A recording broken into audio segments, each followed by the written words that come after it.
महापालिका निवडणुकीत एकतर्फी सत्ता काबीज करणाऱ्या युतीने आता स्वीकृत नगरसेवक पदाच्या माध्यमातून नाराजांसह निष्ठावंतांना वर्षभरासाठी गिफ्ट देण्याची रणनीती आखली आहे। महापालिकेत 6 स्वीकृत सदस्य निवडले जाणार आहेत।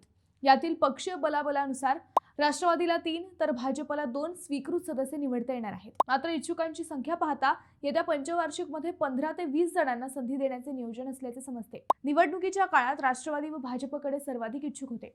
बंडखोरी टाळण्यासाठी दोन्ही पक्षांच्या स्थानिक नेत्यांनी काही इच्छुकांना स्वीकृत नगरसेवक करण्याचा शब्द दिला होता।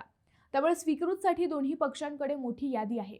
आता शब्दपूर्तीसाठी आणि प्रत्येकाला संधी मिळावी यासाठी स्वीकृत नगरसेवक पद 1 किंवा 1.5 वर्षांसाठी असा फॉर्म्युला केला जाणार असल्याचे समजते। असे जर झाले तर अहिल्यानगर मनपामध्ये 15 ते 20 जणांना 5 वर्षात स्वीकृत म्हणून मनपात संधी मिळू शकते। यामुळे आगामी काळात येणाऱ्या निवडणुकांना कुणाची नाराजगी राहणार नाही आणि विखे जगताप यांना देखील पुढील आमदारकी आणि खासदारकीसाठी ग्राउंड क्लिअर होईल।